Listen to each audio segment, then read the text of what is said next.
bring in our panel now to talk about this and many other issues. Ali Clark is the host of Mixed Breakfast in Adelaide, and Nick Cater, of course, is from the Menzies Research Centre. Thanks both for joining us.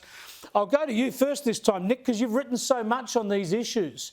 It wouldn't surprise you, but it's impressive to see now that regional landholders and communities are fighting back now around the country, and they're learning to communicate and learning to pick their way through what is a legal and planning minefield.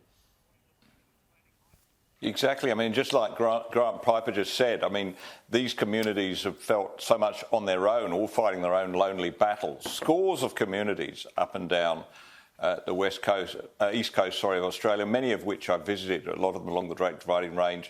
And I'm up at the moment, I'm up at Yungaburra, quite near Ravenshoe. And Ravenshoe, I was in Ravenshoe on Saturday, and there was a massive protest, more than 100 people there, against the Chilumban wind farm, which, as you know, is right in the the wet sclerical forest, which is, really precious territory. So I think this is mounting. I think the government hasn't really taken account of the cumulative effect of all the land that's used, whether it's farmland, whether it's bushland, whether it's, in this case up here, tropical forest. And there is a massive backlash, and I think the government needs to wake up to this I give the Nationals great credit for calling for a moratorium on renewable energy until we can sort this mess out. Ali, this is going to be such a big issue in every state right around the country. If you look at the wind farms and solar farms we see around now, if they're going to get to net zero, on their own numbers, every one that you see now will be replicated 9 or 10 times. That's the scale of development we're going to see. Now, I got to say, I don't mind the odd wind turbine on a hill. You'd know the Fleurieu Peninsula down south of Adelaide very well. Sometimes as the sun sets, it looks nice, but it's a different story if you're living right underneath it and they're littering, they're visible on every horizon.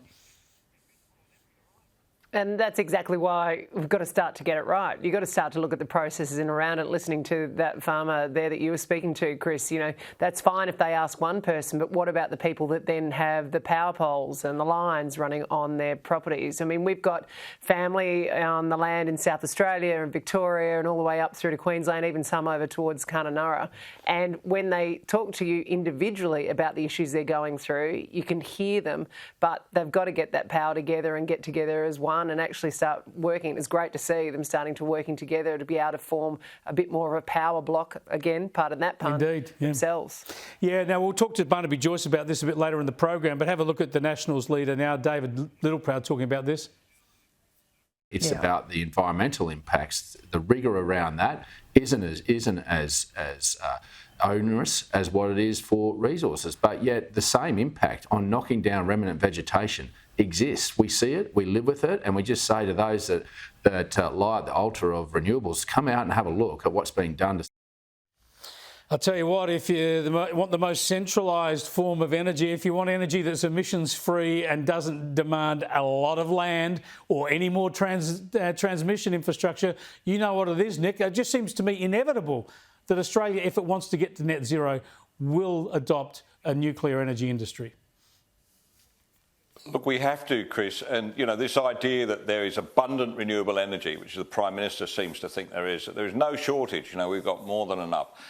In the end, the constraint is land. It is incredibly land intensive, and the fact that they are now thinking of siting wind turbines on the edge of tropical rainforest up here in North Queensland shows that how desperate they are. We have run out of available land. Right up and down the Great Dividing Range, you've got the same thing occurring because the wind farms, or the wind industrial estates, as I like to call them, want the high ground. So the Great Dividing Range, which has some of the most beautiful, remnant forests and remnant vegetation in the country, that is under threat. So it is the land question that is at the issue here. Yeah, and if we're going to go green hydrogen... But then they start whacking them offshore because they don't want people on land protesting, and that doubles the cost and therefore and the complications. So this is the big issue over the next 10 years. This is not going to go away.